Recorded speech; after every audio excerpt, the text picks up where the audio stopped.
ጤና ይስጥልን እንደምናምሽታችኋል የተከበራችሁ ውድ ተመልካቾቻችን ከአባይ ቴሌቪዥን የሚተላለፍላችሁ የዕለተ አርብ ሚያዝያ 30 ቀን 2018 አውደ ዜናችን ተጀምሯል። በምሽቱ የዜና ወጃችን በርካታ ዘገባዎችን ወደ እናንተ እናደርሳለን። የቢዝነስና የምጣኔ ሀብት ዘገባችንም ሰዓቱን ጠብቆ እናንተ ይደርሳል። ዜናውን እየመራው ራቢያ ከድር አብራችሁ ቆይታ አደርጋለሁ። አብራችሁን ቆዩ። በመጀመሪያ ክፍለ ጊዜ የመረጃ ጥንቅር ሰዓታችን የህወሓት ቡድን በትግራይ የቀጣዩ አደገኛ ምዕራፍ መጀመር ይፋ የሆነበት አጥፊ እንቅስቃሴ ጀምሯል ሲሉ ሌተናል ጄኔራል ታደሰ ወረደ ማስጠንቀቃቸውን፣ በደቡብ አፍሪካ በውጭ ሀገር ዜጎች በተለይም በኢትዮጵያ ላይ እየተፈጸሙ ያሉ ጥቃቶች እንዲቆሙ የኢትዮጵያ የውጭ ጉዳይ ሚኒስቴር ማሳሰቡን፣ እንዲሁም መንግስት ወደ ካናዳ የሚደረግ ህጋዊ የስራ ጉዞ ስምምነት ቢያደርግም እስካሁን ግን የተጀመረ የስራ ስምሪት ባለመኖሩ ዜጎች ከአጭበርባሪዎች እንዲጠነቀቁ ማሳሰቢያ መሰጠቱን ጨምሮ ሌሎች መረጃዎችን ይዘናል። አብራችሁን ቆዩ።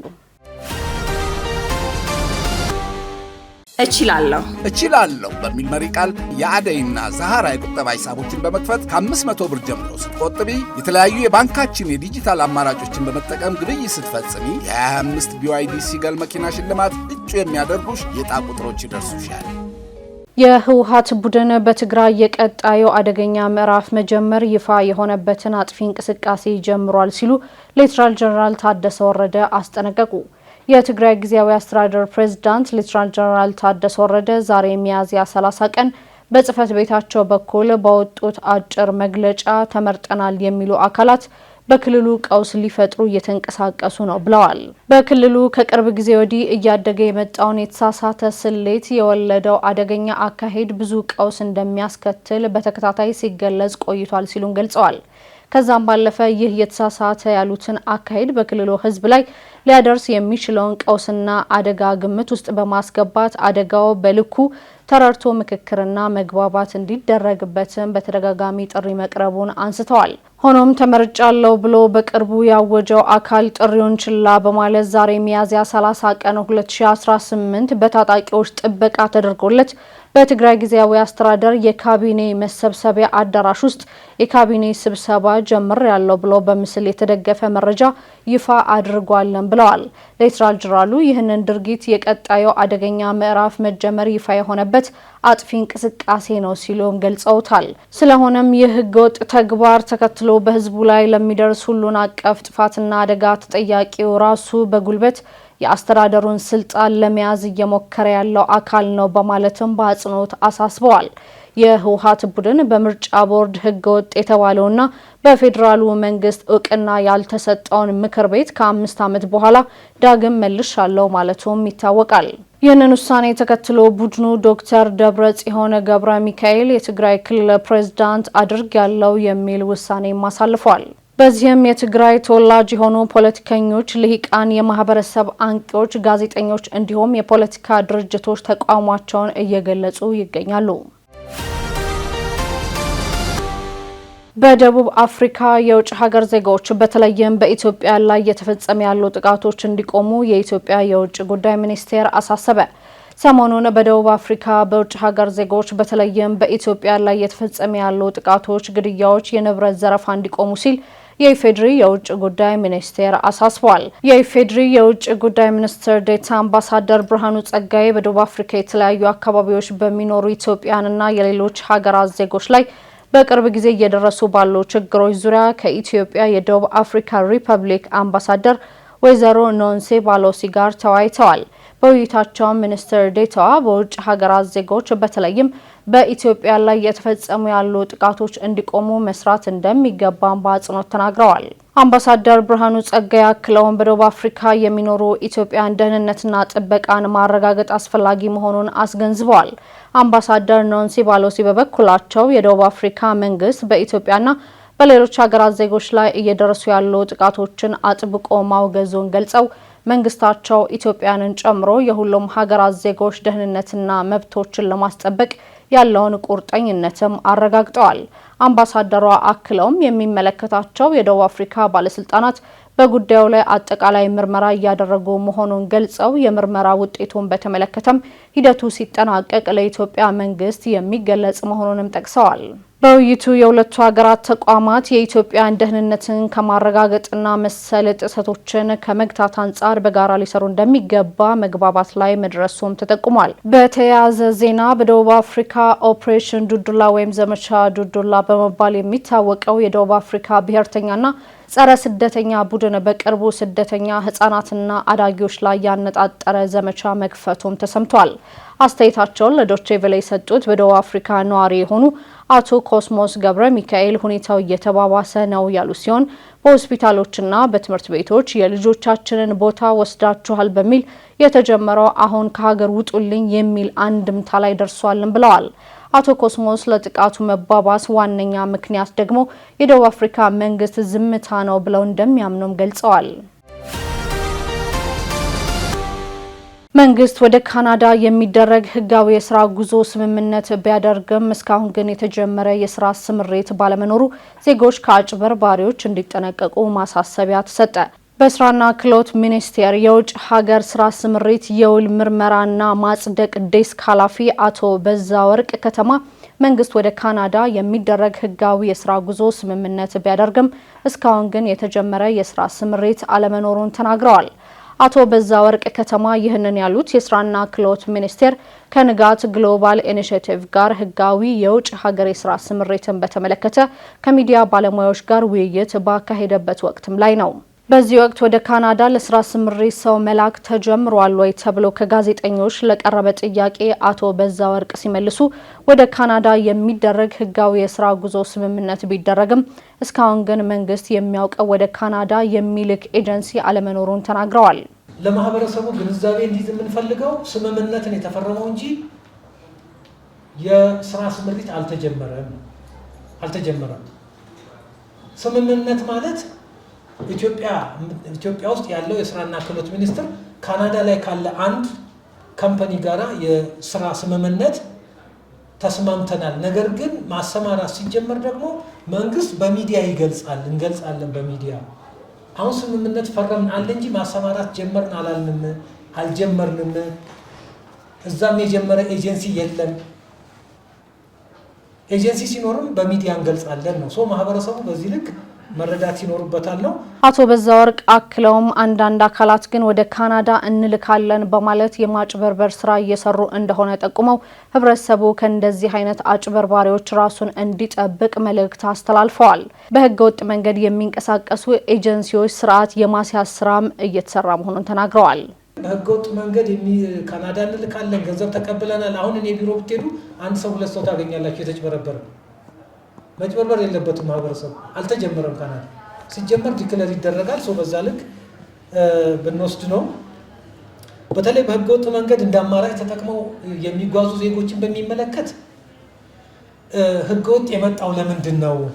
ህጋዊው መስመር ቢሮክራሲ የበዛበት ስለሆነ ነው። ሌላ መልስ አለው? ሌላ መልስ? ስለዚህ ምን እናድርግ? ህጋዊ የሆነውን መስመር እናፍጥነው ነው። እንዴት አድርገን ነው የምናፈጥነው? እዚህ ጋር የመጣውን ውል በደቂቃዎችና በሆነ ደቂቃዎች ውስጥ ማጽደቅ ስንችል፣ ሁለተኛ ኤጀንሲዎችን ስርዓት ማስያዝ። አሁን የምናወራው ኤጀንሲ አይደለም። የምታውቁት ኤጀንሲ የሚያጭበረብር ኤጀንሲ ይኖራል። በህገወጥ ሰው የሚልክ ኤጀንሲ ይኖራል። ገንዘብ የሚቀበል ኤጀንሲ ይኖራል። እነሱን ወደ ስርዓት መመለስ በራሱ ትልቅ ፈተና ነው። አሁን ግን ሳይወዱ በግድ ወደ ስርዓት እየተሰበሰበ ነው ማለት ነው። ይሄ ከአንድ ዓመት በኋላ ቻሌንጅ ላይ ሆነብን ይችላል። የንጋት ግሎባል ኢኒሼቲቭ መስራችና ስራ አስኪያጅ ዳንኤል መለሰ በበኩላቸው መደበኛ ያልሆነ ስደት በሀገርና በዜጎች ላይ እያደረሰ ያለው ጉዳት ከፍተኛ መሆኑን ገልጸው መደበኛ የሆነ የስራ ስምሪትን ለማጠናከር የሚሰራ መልካም ስራዎች ሚዲያዎች የማሳየት ኃላፊነት እንዳለባቸውም ተናግረዋል። ንጋት ግሎባል ኢኒሼቲቭ ሀገር በቀል የሆነ ድርጅት ነው። የሚሰራው ማይግሬሽን እና ትራፊኪንግ የተመለከቱ ጉዳዮች ላይ ብቻ ነው። በእነዚህ ጉዳዮች ላይ ግን የትኛው ያልተነካ ኤሪያ ነው፣ የትኛው ላይ ትኩረት መሰጠት አለበት። ቅድምም እንደተጠቀሰው ሀገራችንን፣ ዜጎቻችንንም ወጣቶቹንም ብዙ ዋጋ እያስከፈለ ይገኛል። ከዚሁ ደግሞ በተቃራኒው ፍልሰቱን መደበኛ ለማድረግ እየተሰሩ ያሉ መልካም ስራዎችንም ማየት፣ የሚዲያ አካላቱም ደግሞ እሱን የተመለከቱ ዘገባዎችን መስራት የሚገባቸውንም ኃላፊነቶች መወጣት አለባቸው። የተወደዳችሁ ተመልካቾቻችን እየተከታተላችሁ ያላችሁት ከአባይ ቴሌቪዥን ያውደ ዜና የመረጃ ሰዓታችን አሁንም ቀጥሏል። ወደ ሁለተኛ ዙር የመረጃ ጥንቅራችን ስናልፍ ደግሞ ኢትዮጵያ ውስጥ በቂ የሆነ አሜኬላ ተዘርቷል፣ ያንን መድገም አያስፈልግም ሲሉ ጠቅላይ ሚኒስትር አብይ አህመድ መናገራቸውን እንዲሁም በህጋዊ መንገድ በህዝብ የተመረጠን መንግስት በአፈሙዝ ለማስወገድ የሚደረግ ሙከራ ሰራዊቱ እያለ አይሳካም ሲሉ ጀነራል አበባው ታደሰ መናገራቸውን ጨምሮ ሌሎች መረጃዎችን ዘነበ ህሎፍ እንደሚከተል ያስደምጠናል። አብራችሁን ቆዩ። ኢትዮጵያ ውስጥ በቂ የሆነ አሜኬላ ተዘርቷል፣ ያን መድገም አያስፈልግም ሲሉ ጠቅላይ ሚኒስትር አብይ አህመድ ተናገሩ። ኢትዮጵያ በተሰራችበት አፈር ላይ የሚለያይ ሀሳብ ያለ አይመስለኝም። ጸቡ ያለው አፈሩ ተቦክቶ በተሰራው ጀበናና እንስራ ነው። ስለዚህ ቅርጹን ማስተካከል ያስፈልጋል ሲሉ ጠቅላይ ሚኒስትር አብይ አህመድ ተናግረዋል። ጠቅላይ ሚኒስትር አብይ አህመድ ይህን ያሉት የሚዲያ እምርታ ለትርክት ግንባታ በሚል መሪ ቃል በተዘጋጀ የምክክር መድረክ ላይ ተገኝተው ባስተላለፉት መልእክት ነው። በመልእክታቸውም ጫፍ የወጣ የሃይማኖት፣ የፖለቲካ፣ የብሔር አክራሪነት መጨረሻው መሰበር ነው ያሉት ጠቅላይ ሚኒስትር አብይ አህመድ ባለፉት 40 እና 50 ዓመታት በኢትዮጵያ ታሪክ ውስጥ ክርር ያሉት ሁሉ ተሰብረዋል ብለዋል። ሚዲያዎች ሚዛናዊ ወደ መሆን መምጣትን ቢመሩና ቢገሩ ሲሉ መልእክት ያስተላለፉም ሲሆን ኢትዮጵያ ውስጥ ከበቂ በላይ የሆነ አሜኬላ ተዘርቷል ሲሉ ማስረድተዋል። ጥላቻ፣ መናናቅና መከፋፈል በበቂ ተዘርቷል። ስለዚህ ይህን እንዴት እናቅ ነው የሚል መፍትሄ ያስፈልጋል ሲሉም ገልጸዋል። ኢትዮጵያ በተሰራችበት አፈር ላይ የሚለያይ ሐሳብ ያለ አይመስለኝም። ጸቡ ያለው የአፈር ያጭቃ ከተቦካ በኋላ የተሰራው ጀበና፣ የተሰራው ሲኒ፣ የተሰራው ረከቦት ላይ ነው። የተሰራንበት ሶርሱ ጭቃው ላይ አይደለም ጸቡ ያለው። ቅርጽ ከወጣለት በኋላ ወይም ቡና መቅጃዋ ሹላ ረዝማለች ወይም ቡና ማቀፊያዋ ሰፍታለች የሚያጣላን እንጂ የጥቁር ህዝቦች መነሻና መገኛ መሆናችን ብዙ የሚያከራክር ጉዳይ አለ። ያ ሰው የጠፈጠፈውን ጭቃ የፈጠረውን አዲስ ቅርጽ ግን ኢንክሉሲቭ ማድረግ ያስፈልጋል። የጋራ ማንነት ያለው ማድረግ ያስፈልጋል። በሆነ ጊዜ ሰዎች አንድን ዘውግ አጉልቶ ሊሆን ይችላል። ያ እንደማይጠቅመን አየነው። አሁን ቆም ብለን ማሰብ ያለብን የነበረውን ብልሹ አሰራርና ልምምድ ማስፋት ሳይሆን ከዚያ መለስ ብለን በሚያሰባስበን አንድ በሚያደርገን ትክክለኛውን ቅርጽ በሚያሰጠን አንዳንዴ የተሰራውን ጀበና ብቻ ሳይሆን ጀበና የተሰራበትን ጭቃና አፈር በሚፈትሽ መንገድ ቢሆን ይበልጥ ለጉዟችን የተመቸ ነገር ይፈጥራል ብዬ አስባለሁ። ጫፍ ላይ የወጡ የሃይማኖትም የብሔርም የፖለቲካም ክርር ያለ ነገር መጨረሻው መሰበር ስለሆነ እሱ ቢቀር በኢትዮጵያ የባለፉት 40-50 ዓመት የፖለቲካ ታሪክ ክርር ያለ ሁሉ ተሰብሮ አልቀዋል። ከዚያ ትምህርት መውሰድና ሚዛናዊ ወደ መሆን መምጣትን ሚዲያዎች ቢገሩ ቢመሩ ቢያስተምሩ መልካም ነው ብዬ አስባለሁ። ኢትዮጵያ ውስጥ በቂ የሆነ አሜኬላ ተዘርቷል። ከበቂ በላይ ጥላቻን፣ መናናቅን፣ መከፋፈልን ሁሉም ለማኝ ሆኖ ሳለ አንዱ ከአንዱ እንደሚሻል አስመስሎ መሳልን በበቂ ተዘርቷል። ያን መድገም ያደርግልናል። ያማ ተዘርቶ ማያዋጣ መሆኑን ስላወቅን እንዴት እናቅናው ላይ የሚሰሩ ሚዲያዎች ቢሆኑ የተሻለ ነው ብዬ አስባለሁ። ጠቅላይ ሚኒስትሩ ባለፉት 8 ዓመታት የሚዲያ ምህዳሩን በዲሞክራሲያዊ ስርዓት ለመቅረጽ የተወሰዱ እርምጃዎች ለሀገር ግንባታ የሚረዳ ጠንካራ መሰረት ጥለዋል በማለትም ገልጸዋል። ይህ የተገኘው ውጤት ተጠናክሮ እንዲቀጥልም ሚዲያዎች ከዋልታ ረገጥነትና ከጽንፈኝነት ስሜት ወጥተው በእውነት ላይ የተመሰረተ ትርክት በመገንባት ለጋራ ማንነትና ለብሔራዊ መግባባት በቁርጠኝነት ሊሰሩ እንደሚገባ አሳስበዋል። አያይዘውም ሚዲያዎቻችንን በሰው ሰራሽ አስተውሎት ኤአይና በጥናት የታገዙ ጥልቅ ትንተናዎችን በማቅረብ ከአርዕስተ ሽያጭ ባለፈ ለሀገር አቀፍ አጀንዳዎች ትኩረት መስጠት ይኖርባቸዋል ብለዋል። በህጋዊ መንገድ በህዝብ የተመረጠን መንግስት በአፈሙዝ ለማስወገድ የሚደረግ ሙከራ ሰራዊቱ ያለ አይሳካም ሲሉ ጀነራል አበባው ታደሰ ተናገሩ። የምዕራብ ዕዝ የሰራዊት አባላት በሀገር ሉዓላዊነትና አንድነት ላይ የተደቀኑ ፈተናዎችን በመቀልበስ አስፈላጊውን ሁሉ ከፍሏል ሲሉ የጦር ኃይሎች ምክትል ጠቅላይ ኢታማዦር ሹም ጀነራል አበባው ታደሰ ተናግረዋል። ጀነራል አበባው ታደሰ በምዕራብ ዕዝ ውስጥ ባሉ ክፍለ ጦሮች ተገኝተው የሰራዊቱን ዝግጁነት በተመለከቱበት ወቅት እንደተናገሩት ምዕራብ ዕዝ በታሪክ አጋጣሚዎች ሁሉ ኢትዮጵያ የህልውና አደጋ ሲጋረጥባት በግንባር ቀደምትነት ተሰልፎ መስዋዕትነት የከፈለ እዝ ነው ብለዋል። በህጋዊ መንገድ በህዝብ የተመረጠን መንግስት በአፈሙዝ ለማስወገድና የህዝብን ሰላም ለማደፍረስ የሚደረግ ማናቸው ሙከራ ሰራዊታችን እያለ አይሳካም ሲሉም ጀነራሉ ተናግረዋል። ጀነራል አበባው ታደሰ ለህዝብ የሚጠቅም አማራጭ ሐሳብ ያለው ማንኛውም አካል ህጋዊና ሰላማዊ መንገዶችን ተጠቅሞ ምኞቱን ለማሳካት መስራት ይችላል ሲሉ ገልጸው የዘመኑ ብቸኛ አማራጭም ይህ ብቻ ነው ብለዋል። አሁን ባለው ወቅታዊ ሁኔታም እዙ ማንኛውንም የውጭም ሆነ የውስጥ የጸጥታ ስጋቶችን ለመመከት በተሟላ ዝግጁነት ላይ ይገኛል ሲሉ አረጋግጠዋል። እዙ በሰው ኃይል በስልጠናና በስነ ልቦና የታነጸ በመሆኑ ማንኛውንም የጠላት ኃይል የመደምሰስ አቅም እንዳለውና መቺ ኃይል መሆኑን የሚያሳይ ነው ሲሉ ጀነራል አበባው ገልጸዋል። ምዕራብ እዝ ትናንት ሀገርን ታድጓል፣ ዛሬም የሀገር አለኝታነቱን በተግባር እያሳየ ይገኛል ያሉት ጀነራሉ ነገም ማንኛውንም ሉዓላዊነትን የሚነካ ጥቃት የማያዳግም ምላሽ ለመስጠት ዝግጁ የሆነ እዝ መሆኑን ጠቁመዋል። የምዕራብ እዝ ዋና አዛዥ ሜጀር ጀነራል አማረ ባህታ በበኩላቸው እዙ በማንኛውም ሰዓት የሚሰጠውን ግዳጅ ለመወጣት ከምንጊዜውም በላይ በአስተማማኝ የዝግጁነት ቁመና ላይ እንደሚገኝ መናገራቸውን ከሰራዊቱ ያገኘነው መረጃ ያመለክታል። በዓለም ላይ የሚከሰቱ ከ80 በላይ ተላላፊ የሆኑ በሽታዎች መንስኤያቸው የአየር ንብረት ለውጥ መሆኑን የጤና ሚኒስቴር አስታወቀ።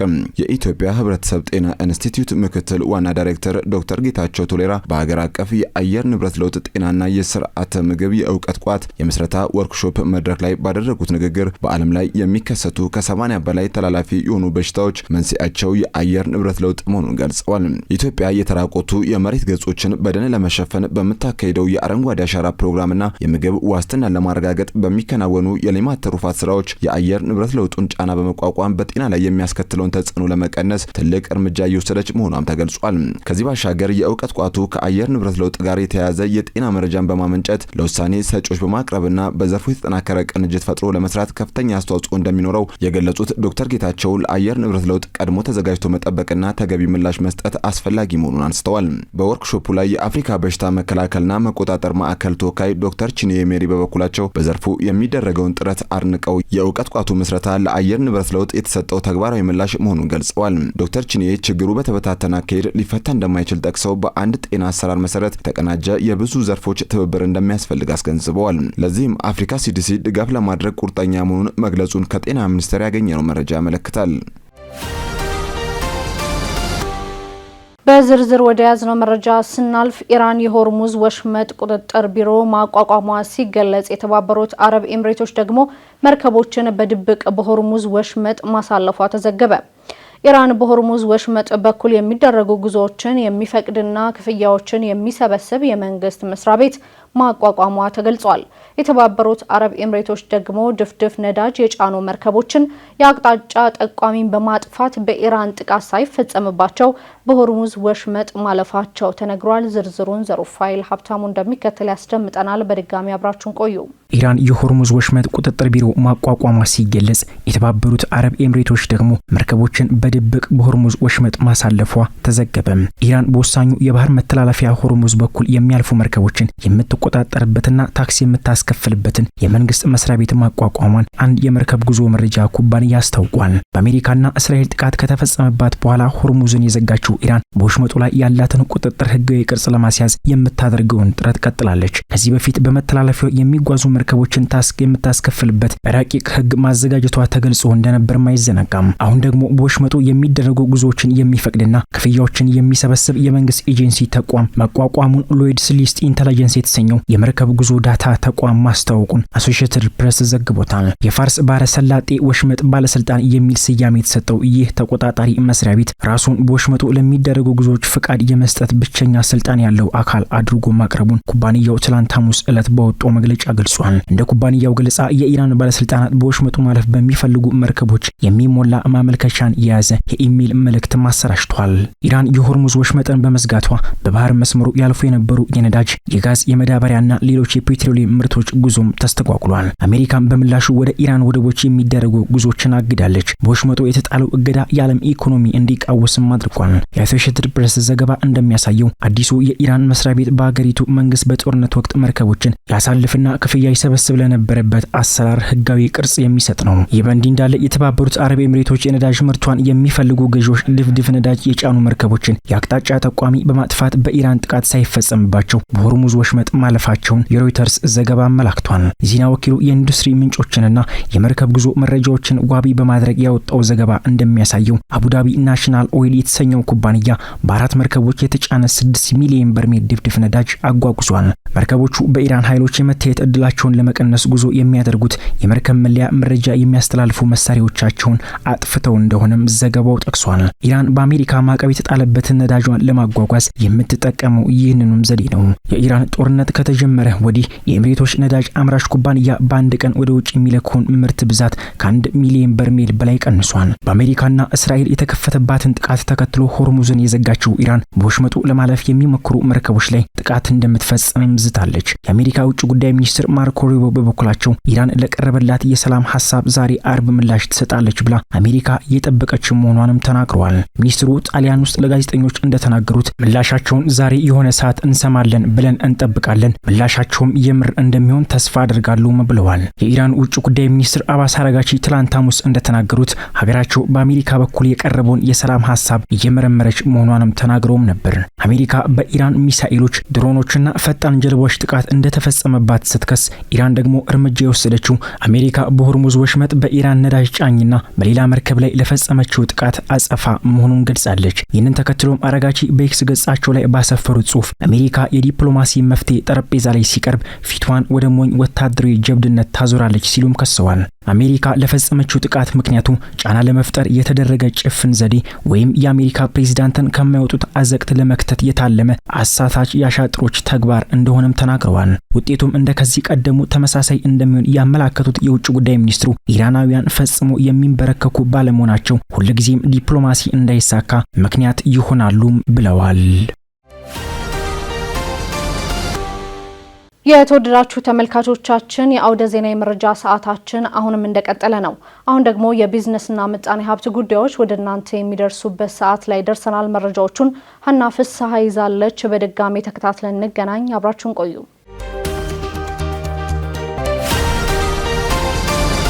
የሚያዝያ ወር የዋጋ ግሽበት ከግንቦት ወር የ2.3 በመቶ ጭማሪ በማሳየት 11.7 በመቶ ሆኖ ተመዘገበ። በኢትዮጵያ የሚያዝያ ወር 2018 ዓ.ም አጠቃላይ የዋጋ ግሽበት 11.7 በመቶ ሆኖ መመዝገቡን የኢትዮጵያ ስታቲስቲክስ አገልግሎት መረጃ አመልክቷል። ይህም ካለፈው መጋቢት ወር የ9.4 በመቶ አሃዝ ጋር ሲነጻጸር የ2.3 በመቶ ጭማሪ የታየበት ሲሆን የኑሮ ውድነቱ አሁንም መቀጠሉን አመላካች ሆኗል። በሚያዝያ ወር የታየው የምግብና አልኮል ያልሆኑ መጠጦች የዋጋ ግሽበት 13.5 በመቶ የደረሰ ሲሆን ይህም ደግሞ በመጋቢት ወር ከነበረበት 11 በመቶ የ2.5 በመቶ ብልጫ አሳይቷል ተብሏል። ለዚህ ከፍተኛ ጭማሪ በዋናነት እንደ አትክልት፣ ስጋ፣ የወተት ተዋጽኦች፣ እንቁላል፣ ፍራፍሬ፣ የምግብ ዘይትና ስኳር ያሉ መሰረታዊ ሸቀጦች በገበያው ላይ የዋጋ ንረት በማሳየታቸው መሆኑም ተገልጿል። በሌላ በኩል ምግብ ነክ ያልሆኑ የዋጋ ግሽበትን በተመሳሳይ በወሩ የ9.1 በመቶ ጭማሪ ያስመዘገበ ሲሆን ይህም ከመጋቢት ወር 7 በመቶ ጋር ሲነጻጸር የ2.1 በመቶ እድገት አሳይቷል። በዚህ ዘርፍም በተለይም ትራንስፖርት 13 በመቶ፣ አልኮልና ትንባሆ 10.5 በመቶ፣ ኮሚኒኬሽን 9.7 በመቶ እንዲሁም ምግብ ቤቶችና ሆቴሎች የ10.5 በመቶ ጭማሪ አሳይተዋል። በተጨማሪም ሌሎች እቃዎችና አገልግሎቶች የ15.9 በመቶ ከፍተኛ ጭማሪ የታየባቸው ዘርፎች ሆነው ተመዝግበዋል። ይሁን እንጂ ከአምና 2017 ተመሳሳይ ወቅት ጋር ከነበረው 14.4 ጋር ሲነጻጸር መጠነኛ ቅናሽ መኖሩን የስታቲስቲክስ አገልግሎት መረጃ ያመለክታል።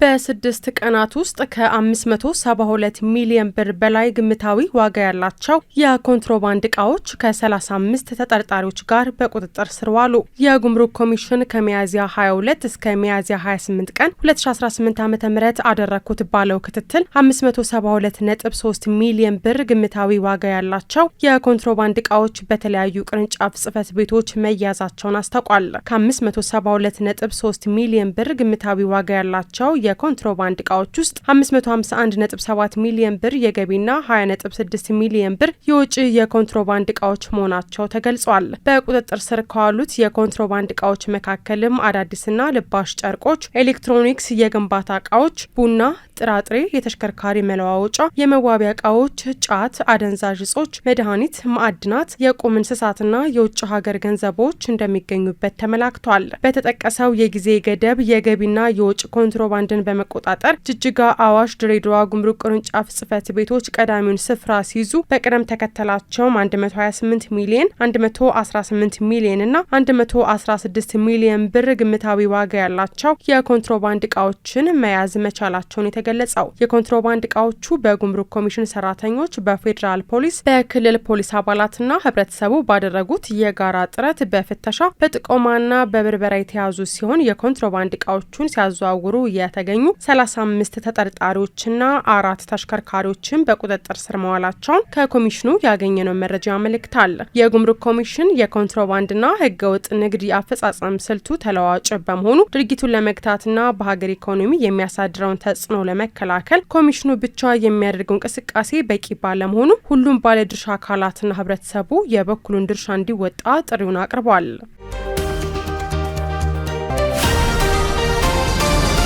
የሶማሊላንድና የእስራኤል የንግድ ተወካዮች በአዲስ አበባ የኢንቨስትመንት ውይይት ማካሄዳቸውን የሶማሊላንድ የንግድና ቱሪዝም ሚኒስቴር አስታወቀ። በሶማሊላንድና በእስራኤል መካከል ያለውን የንግድና የኢንቨስትመንት ትብብር ማጠናከር በሚቻልባቸው ሁኔታዎች ላይ የሁለቱ ወገኖች የንግድ ተወካዮችና ከፍተኛ የስራ ኃላፊዎች በአዲስ አበባ ውይይት ማካሄዳቸውን የሶማሊላንድ የንግድና ቱሪዝም ሚኒስቴር አስታውቋል። ሆርን ዲፕሎማት እንደዘገበው በንግድና ቱሪዝም ሚኒስትሩ አብድርሃማን ሀሰን ኑር የተመራ የሶማሊላንድ ልዑክ ከእስራኤል የንግድና የዲፕሎማቲክ ተወካዮች ጋር ተገናኝተው መክረዋል። ውይይቱ በዋናነት በግብርና፣ በኢነርጂ፣ በቴክኖሎጂ፣ በመሰረተ ልማት፣ በፋይናንስና በጤና ጥበቃ ዘርፎች የንግድ ትብብርን ማስፋፋት በሚቻልባቸው ነጥቦች ላይ ያተኮረ መሆኑን ሚኒስቴሩ ባወጣው መግለጫ አስታውቋል። በሶማሊላንድ በኩል የማዕከላዊ ባንክ ገዢ አብዲናስር አህመድ ሂርሲ፣ የብሔራዊ ኢንሹራንስ ኤጀንሲ ዋና ዳይሬክተር አብዲ ሳላምን መሐመድ ማህሙድና በሶማሊላንድ የንግድ ምክር ቤት ሊቀመንበር ጀማል አይዲድ ኢብራሂም የሚመሩ የንግድ ማህበረሰብ አባላት በውይይቱ ላይ መሳተፋቸው ተነግሯል። በእስራኤል የሶማሊላንድ ተወካይ በሆኑት በዶክተር መሐመድ ሀጂ አማካኝነት በተዘጋጀው በዚህ መድረክ ላይ በኢትዮጵያ የእስራኤል ምክትል አምባሳደርና ሌሎች ዲፕሎማቶች መገኘታቸውም ተጠቁሟል። በእስራኤል በኩል ደግሞ የሶማሊላንድ አምባሳደር ተብለው በመግለጫው የተጠቀሱት ሚካኤል ሎተም በበይነ መረብ አማካኝነት በውይይቱ ላይ ተካፍሏልም ተብሏል። የውይይቱ ዋና ዓላማ የረጅም ጊዜ የንግድና የኢንቨስትመንት አጋርነት ለመመስረት የሚያስችሉ እድሎችን መፈተሽ እንደሆነም የሶማሊላንድ የንግድና ቱሪዝም ሚኒስቴር መረጃ ያመለክታል። የተወደዳችሁ ተመልካቾቻችን ስትከታተሉት የነበረው የዕለተ አርብ ሚያዝያ 30 ቀን 2018 የአውደ ዜና የመረጃ ሰዓታችን ይህንን ይመስል ነበር። አብራችሁን ስለነበራችሁ ከልብ እናመሰግናለን። በያላችሁበት መልካም ጊዜ